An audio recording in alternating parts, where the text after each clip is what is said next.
ఓం నమ శివాయ. శ్రీశైల మల్లికార్జున మేడారం సమ్మక్క సారక్క చిలుకూరు బాలాజీ స్వామి. ఓం నమ శివాయ. గోపురం టీవీ చూసే వాళ్ళ ప్రేక్షకులందరికీ నమస్కారం. జనవరి నెల 26 తారీఖు, ఫిబ్రవరి నెల 1వ తారీఖు వరకు 12 రాశుల మీద ఈ రాశి మీద గురుబలం ఎంత ఉంది, ఈ రాశి మీద శనిబలం ఎంత ఉంది, లాభం ఎంత, లుక్సాన్ ఎంత, మంచి ఎంత, చెడు ఎంత చెప్తా వినండి. చిలుక జోషం అంటే ఆ కాలంలో ఉంది, ఇప్పుడు గుడుక ఉంది, ఇక ముందు గుడుక నడుస్తుంది. చిలుక జోషం అంటే నిజం ఉందండి, నమ్మండి, వినండి. చిలకమ్మ మిథున రాశి వాళ్ళ శాస్త్రము, మిథున రాశి వాళ్ళ భవిష్యవాణి, మిథున రాశి వాళ్ళ గణితవాణి తీ చిలకమ్మ. మిథున రాశి వాళ్ళ శాస్త్రం ఎట్లా ఉంది తీ చిలక. వావ్. మిథున రాశి వాళ్ళకి గోపాలకృష్ణ పరమాత్ముడు. ఈ మిథున రాశి వాళ్ళకి ఎందుకో కానీ ప్రేమ అయస్కంతం అతికినట్టు అతుకుతుంది. అమ్మాయి అయినా అబ్బాయి అయినా ఎవరైనా కానీ మిథున రాశి వాళ్ళు ఎవరికైనా ఇష్టపడ్డారు అనుకోండి, ఏ మాట ఉన్నా కానీ మనసులో ఉన్న మాట తొందరగా ఒకరి ముందర ఒకరు చెప్తారు. కానీ చాలా ప్రేమతో నడుస్తారు. ప్రేమించిన వాళ్ళకి ఎవరికి ఎవరు మోసం చెయ్యరు.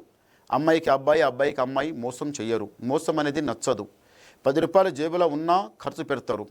చాలా ప్రేమతో చూస్తారు. ఏదన్నా మాట మాట్లాడితే మనసులోకి వెళ్ళి యథార్థంగా ఉన్న మాట ఉన్నట్టే చెప్తారు. ఈమెకు మోసం చేయాలి, ఏదో చేయాలి, అది చేయాలి, ఇది చేయాలి, ఏదో మేము దూరం కావాలి, ఇంతవరకే ఉండాలి, ఆ తర్వాత దూరం జరగలేమని ఆ అబ్బాయి అనుకోదు, అమ్మాయి కూడా అనుకోదు. ఎలా అనుకుంటారంటే మీ ప్రేమ బంధం చాలా మంచిగా కలుస్తుంది. ఆ తర్వాత పెద్దల ముందులో వచ్చి నిలబడతారు, పెద్దలకు ఒప్పిస్తారు, వాళ్ళు కూడా ఒప్పుకుంటారు. ఎందు గురించి అంటే మీరు కూడా తెలియగల వాళ్ళే. ఎందుకు మోసం దగా మీ దగ్గర ఉండదు. మీ గుణం, మీ ప్రేమ ఇప్పుడు కలిసినొచ్చు. తల్లిదండ్రులు పుట్టి పెరిగి ఇంతవరకు తీసుకొచ్చిన తర్వాత మీ గుణం ఏమిటిదో వాళ్ళకి అర్థం కాదా, అర్థం తెలుసుకుంటారు. ఏమని, ఈ అమ్మాయి మంచి అమ్మాయి, ఏదన్నా చేస్తే మంచి చేస్తుంది, చెడు చెయ్యది. ఈ అబ్బాయి చాలా మంచివాడు, ఎవరికి మోసం చేసేవాడు కాడు, మంచివాడు కదమని అర్థం చేసుకుంటారు. ఒకరి మనసు ఒకరు అర్థం చేసుకొని మా ముందర వచ్చిండమని ఒప్పించి చేస్తారు పెళ్ళి. పెద్దలు చేసిన పెళ్ళి మంచిగా ఉంటుంది. జాబ్ ఎంటని సంపాదించుకుంటారు, ఇల్లు ఎంటని కట్టుకుంటారు, విదేశీ ప్రయాణం చాలా ఘనంగా వెళ్తారు. పెద్దలకి ప్రేమగా చూసుకుంటారు, ఎవరికెవరు మోసం చెయ్యరు, దగా మోసం చెయ్యరు. బాగుంది. ఈ రాశి వాళ్ళు 7 కొండల మెట్టుకి కొంచెం బొట్టు పెట్టుకుంటూ వెళ్తే మీకు చాలా బాగుంటుంది. ఎవరైనా కానీ మంచిగా ధ్యానం పెట్టుకోండి. తిరుమల వెళ్ళినాం, దర్శనం చేసుకున్నాం, వచ్చినాం, కొండలెక్కినాం, వచ్చినాం అన్నట్టు కాదు. దాంట్లో కొన్ని విధాలను ఉన్నాయి, అలా పాటించాలి. తిరుమల దేవస్థానం లోపల ఎంతో దేవస్థానం ఉంది. అంత దేవస్థానం తిరిగినరా, ఇంత దూరం నుంచి ఛార్జీ పెట్టుకొని ఎంతో దూరం, అంత దూరం పోయిన తర్వాత, అంత దూరం వెళ్ళిన తర్వాత ఎన్నో దేవస్థానాలు ఉన్నాయి. తిరుమల మొత్తం, తిరుపతి మొత్తం దేవస్థానం చాలా ఉన్నది.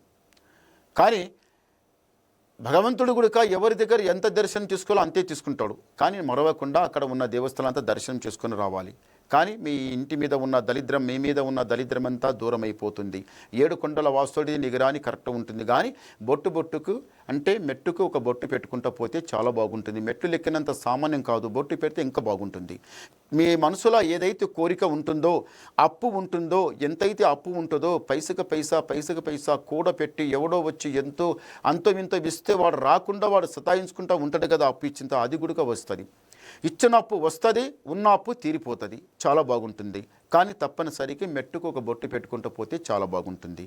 ఈ రాశి వాళ్ళు మళ్ళీ ఒకటి ఏముందంటే మాత్రం ఇష్ట ప్రకారం ప్రేమైనా కానీ, లైఫ్ అయినా కానీ, జాబ్ అయినా కానీ, ఏదైనా కానీ పని చేయాలనుకుంటే అది మీరు తొందరపడకండి, నిదానం చేయండి, చాలా మంచి కలిసి వస్తుంది. పెద్దల సేవ చేస్తారు. ఏ పని చేసినా మీరు పెద్దల తీరు మీదనే నడుస్తారు. పెద్దల మనసు బాధ పెట్టరు, వాళ్ళకి మీరు మోసం చేయరు. పెద్దలంటే మీకు ప్రేమ, మీరంటే పెద్దలకి ప్రేమ. అంత ప్రేమతోనే ఉన్నవాళ్ళు ఎప్పటికైనా ప్రేమతోనే నడవాలి, కానీ మీ ఇష్టం నుంచి నడవవద్దు. మీ ఇష్టం వలన నడుస్తే ఏమైందంటే ముందల కష్టం వస్తుంది, చాలా నష్టం వస్తుంది, తర్వాత బాధపడవలసి వస్తుంది. పెద్దలకి ద్రోహం చేసి పెద్దల మీద కోపం పడి మా ప్రేమకు ఒప్పుకోరా, అది ఒప్పుకోరా, ఇది ఒప్పుకోరమని వాళ్ళ పెద్దలు పెట్టి కట్టిన ఇల్లు వదిలిపెట్టి మేము ఎక్కడో పోయి జీవిస్తామంటే అది ఏమవుతుందంటే సముద్రంలో ఉన్న చేప తీసి గడ్డ మీద వేస్తే ఎట్లా కొట్టుకుంటుందో అట్లా అయిపోతుంది మీ జీవితం.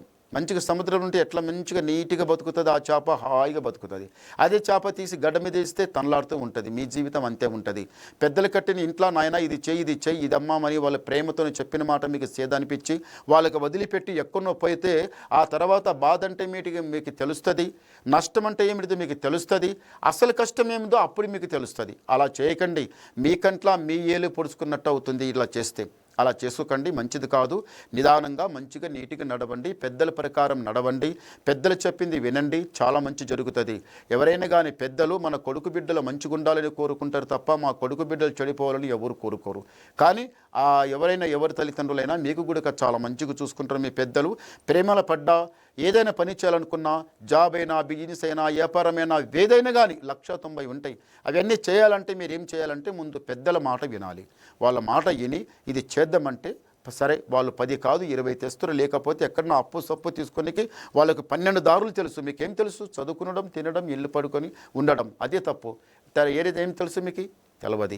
అందు గురించి పెద్దలకు అంత తెలుసు. పెద్దల తీరన నడవండి, మీకు మంచి జరుగుతుంది. 7 కొండల మెట్లు లెక్కండి, మీ మీద ఉన్న దరిద్రం వెళ్ళిపోతుంది, మీకు మంచి జరుగుతుంది. ఒకసారి గవ్వలేద్దాం. ఓం నమ శివాయ. ఆహా, 5 చాలా మంచి గవ్వలు పడ్డాయి. ఈ మిథున రాశి వాళ్ళకి ఆదాయం 14, యాయం 2, రాజపూజ ఫలం 2, అవమానం 3. చూశారా? మీకు గురుబలం 14 ఉంది, శని బలం 3 ఉంది. గురుబలం చాలా బాగుంది. మీరు తొందరపడకుండా భగవంతునికి నమ్మి మీరు చేసే ప్రయత్నం చేయండి. మీకు అంత మంచి కలిసి వస్తుంది, మీకు అంత జయమే జరుగుతుంది. నమస్కారం.